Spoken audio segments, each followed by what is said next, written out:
Hai pelajar, selamat bertemu kembali. Saya Encik Kartik, Guru Pengajian Perniagaan Pusat Tingkatan 6 SMK Tinggi Setapak Kuala Lumpur. Hari ini cikgu nak bincang berkaitan dengan campuran pemasaran yang ketiga iaitu penetapan harga. Okey, di sini kita akan bincang apakah faktor yang mempengaruhi penetapan harga, apakah pendekatan yang kita boleh gunakan untuk menentukan harga secara umum iaitu kos, nilai dan persaingan, dan yang ketiga penentuan harga produk baru. Okey, tiga bahagian mengikut sukatan pelajaran. Okey, apa dia harga? Harga ialah nilai pertukaran. Okey, benda yang kita mampu bayar atau sanggup bayar oleh pembeli. Okey, dan dia merupakan harga atau nilai yang telah dipersetujui oleh dua-dua pihak iaitu penjual dan pembeli. How much you willing to pay itu dipanggil harga. Okey. So, strategi penetapan harga ni sangat penting. Kalau you nak dapat untung ke, kekal dalam pasaran ke, nak meningkatkan share pasaran ke, atau nak tambah jualan, semuanya bergantung pada harga. Jadi kalau kamu tak bijak menetapkan harga yang sesuai, kesannya sangat besar. Mungkin menyebabkan keuntungan kita merosot. Okey, mungkin menyebabkan kamu tak dapat kekal di pasaran. Pesaing akan ambil alih kedudukan kamu. Okey, atau jualannya mungkin merosot. Jadi harga ni mainkan peranan yang sangat-sangat penting. Okey. Okey, faktor-faktor yang mempengaruhi penetapan harga. So, faktor ni ada faktor dalaman dan luaran. Okey, so yang ni cikgu akan bincang secara umum. Okey, satu, objektif pemasaran adalah pendekatan. What is your objective to market your product? Okey, apa objektif kita? Objektif ni ada banyak. Ada yang nak survive, dipanggil pendekatan. Ada yang pentingkan kualiti, dipanggil pemimpin kualiti. Ada yang menguasai pasaran, dipanggil pemimpin pasaran. Okey, so di sini cikgu akan sentuh satu aja, iaitu pendekatan. Pendekatan maksudnya survival. Okey, kalau kamu nak pastikan perniagaan ni terus kekal, terus beroperasi, kamu mesti jual dengan harga yang rendah. Kalau kamu letak paras harga yang tinggi, perniagaan kamu tak kekal. Terpaksa gulung tikar lah. Okey, itu dipanggil pendekatan survival. Okey, contohnya, sebuah syarikat pakaian sukan mengurangkan harga semua produknya sebanyak 30% untuk terus kekal dalam industri pakaian sukan. Itu dipanggil objektif pemasaran adalah pendekatan. Okey, kos maksudnya belanja. Jadi harga yang kita letak ni mestilah dapat meliputi semua kos. Itu kos tetap, kos berubah. Okey, pada masa yang sama, kamu juga nak dapat untung kan? Jadi harga ni boleh meliputi kos, at the same time kamu kena dapat keuntungan. Okey, contohnya, sebuah syarikat pakaian sukan menetapkan harga pakaian sukan sebanyak RM50 yang meliputi kos sebanyak RM38 dan keuntungan sebanyak RM12. Jadi dia dapat cover kos dan juga at the same time dapat untung. Okey. Okey, harga juga bergantung pada strategi pemasaran. Okey, strategi pemasaran yang 4 lah, iaitu pengedaran, produk, okey, promosi, all that. Jadi harga perlu mengambil kira reka bentuk produk. Jadi kalau kita keluarkan produk yang berkualiti, okey, produk yang berprestasi tinggi, bolehlah letak harga yang tinggi. Pengedaran. Jadi kalau kita edarkan secara eksklusif, okey, kita gunakan direct selling, letak harga tinggi. Okey. Jenis promosi. Jadi kalau kita gunakan promosi yang mahal, kita letak harga yang tinggi. Okey. So harga bergantung pada strategi pemasaran yang kita guna. Contohnya, produk berjenama dan edaran eksklusif seperti kereta mewah diletakkan harga yang tinggi. Okey, pertimbangan organisasi. Okey. Penetapan harga dalam syarikat ni bergantung pada faktor iaitu saiz organisasi, jenis organisasi dan juga kemampuan organisasi. Okey. Bagi syarikat yang kecil, contohnya peniaga pasar malam. Okey, peniaga pasar malam, okey. Pemilik kedai makan, mereka menetapkan harga sendiri. Okey, pemilik yang tetapkan harga. Kalau syarikat besar seperti Nestle, okey, Proton, okey, syarikat besar ni mereka ada pihak pengurusan, contohnya Jabatan Pemasaran, okey. Mereka yang menetapkan harga mengambil kira pelbagai aspek atau perkara, okey. So syarikat kecil pemilik yang tetapkan harga. Kalau syarikat besar dia ada pihak pengurusan yang menetapkan harga. Contohnya, seorang pemilik gerai sate menetapkan harga sate berdasarkan pertimbangan sendiri. Okey. Yang tadi 4 tu dipanggil faktor dalaman. Yang faktor luaran ni, harga juga banyak bergantung pada keadaan pasaran dan permintaan. Okey. Kalau keadaan ekonomi yang baik, ekonomi melambung, permintaan tinggi, kita boleh letak harga yang tinggi sebab kuasa beli pengguna tinggi. Kalau ekonomi merosot, pengguna mempunyai kuasa beli yang rendah, terpaksa letak harga yang rendah. Okey, contohnya, permintaan tinggi untuk pakaian sukan kerana kuasa beli pengguna yang tinggi. Maksudnya ekonomi baguslah. Okey, jadi kita boleh letak harga yang tinggi. Okey, persaingan. Apakah bentuk persaingan yang wujud? Okey, kalau persaingannya banyak, ini memberi kesan pada harga. Okey, so pesaing dia letak harga, kita terpaksalah ikut keperluan atau kehendak pesaing. Jadi kalau pesaing letak harga RM5, kamu kena pandailah pilih harga yang sesuai. Jangan letak harga terlalu tinggi atau terlalu rendah. Jadi terpaksa akur kepada harga yang ditetapkan oleh pesaing. Contohnya syarikat pakaian sukan terpaksa kurangkan harga sebanyak 20% disebabkan oleh pesaing utama dalam mengurangkan harga produk. Terpaksa ikut apa yang dia buat kan. Itu dipanggil persaingan. Okey. Faktor persekitaran seperti keadaan ekonomi negara dan dunia. Macam sekarang COVID kan. Masalah COVID, PKPP. Okay? Ada kalanya kerajaan yang kawal harga, faktor sosial. Okay? Di mana harga ni tidak membebankan pengguna.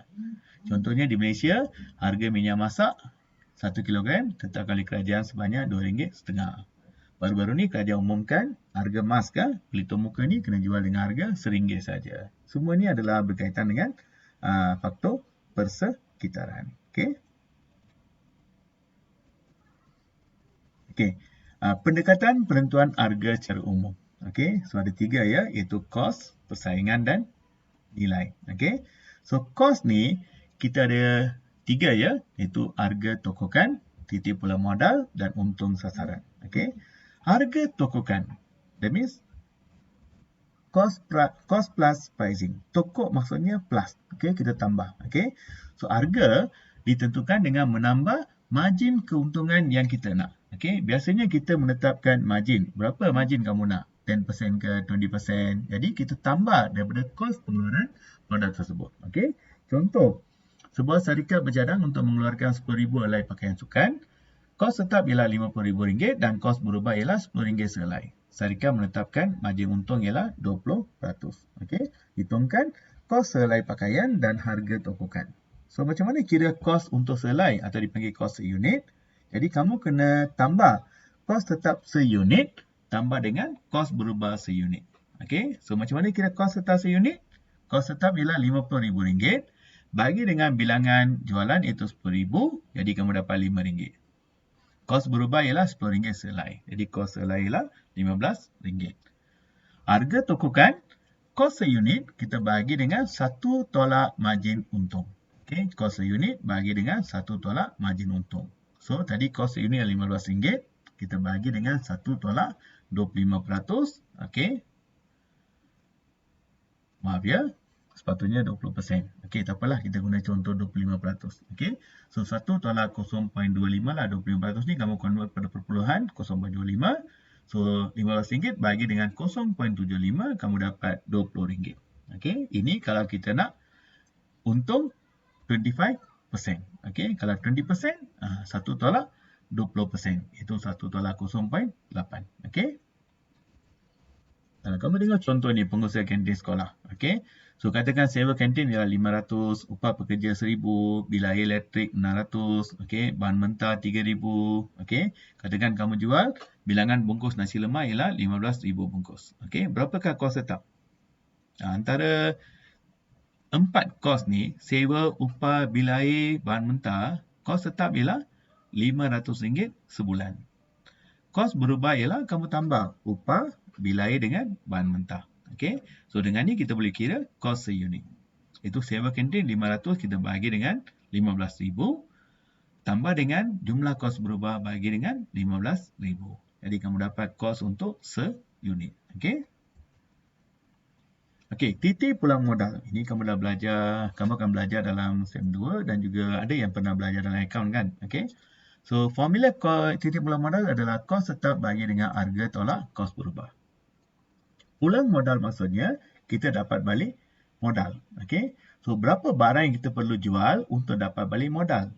Dalam kes tadi, kos tetap RM50,000, kos berubah RM10, harga ialah RM20. Okey. So kalau kita kira RM50,000 bagi dengan 20 tolak 10. So, syarikat perlu keluarkan RM5,000 helai pakaian untuk dapat balik modal. Okey, itu dipanggil titik pulang modal. Okey. Kalau kita sasarkan untung sebanyak RM30,000, berapa pakaian yang perlu dikeluarkan? Okey. So, maklumat sama.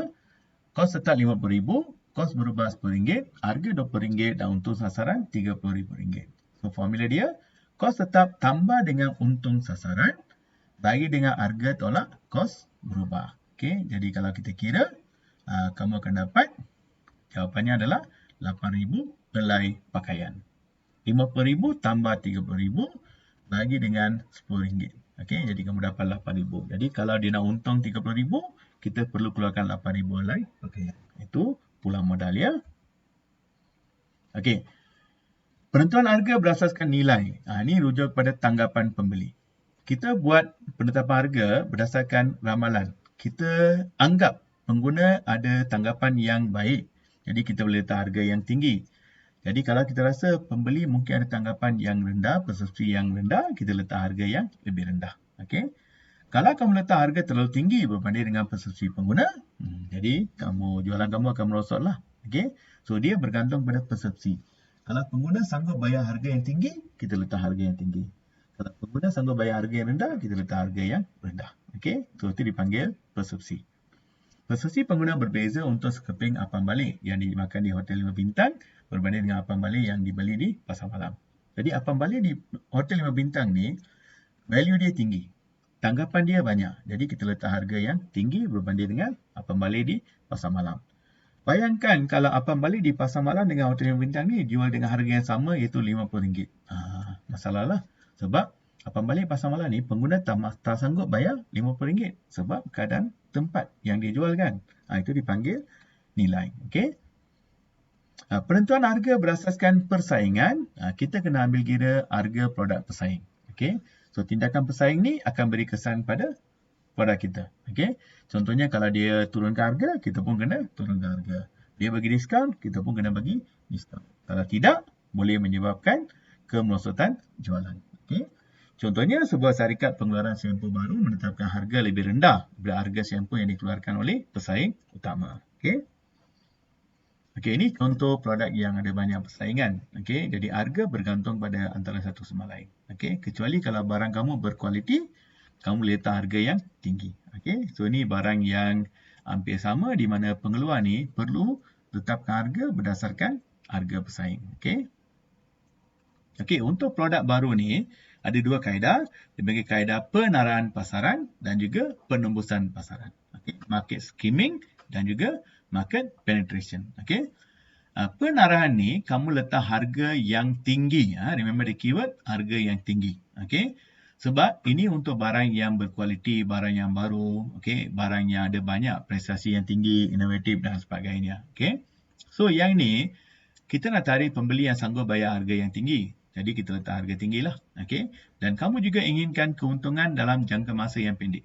You want to make as much as possible dalam masa yang singkat. In short term, you want to make more money. Jadi kita gunakan kaedah penaraan pasaran. Okey. Dan ini juga sesuai untuk barang yang melibatkan kos yang tinggi, kos penyelidikan yang tinggi ya. Contohnya ubat-ubatan. Jadi kamu dah cipta satu ubat baru untuk vaksin. Okey, vaksin untuk COVID. Untuk cipta vaksin ni kamu dah belanja banyak untuk R&D kan. Jadi kamu boleh letak harga yang tinggi. Okey. So sesuai untuk produk yang unik, pasaran tidak sensitif pada harga, produk mempunyai nilai yang tinggi dan pesaing suka meniru produk. Barang ni bolehlah kita letak harga yang tinggi. Contohnya, sebuah syarikat farmasi meletakkan harga tinggi untuk vaksin baru yang dikeluarkan kerana belum ada vaksin pengganti. Jadi syarikat ni berjaya cipta vaksin untuk COVID. Jadi boleh letak harga tinggi sebab belum ada persaingan. Okey. Contohnya iPhone ni. iPhone ni letak harga tinggi sebab orang tahu barang ni berkualiti. Jadi mereka sanggup bayar harga yang tinggi.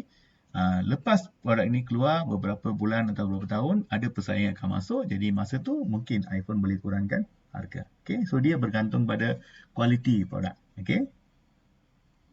Penembusan pasaran. Okay? Penembusan pasaran ni kita cuba letak harga yang rendah. Okay? Harga rendah untuk menarik lebih ramai pelanggan atau pembeli. Okay? So kita tak pentingkan untung jangka pendek, tapi kita nak pentingkan untung jangka panjang. Kita nak survive untuk long term. Kita nak jual banyak dalam jangka masa yang panjang, kita letak harga yang rendah.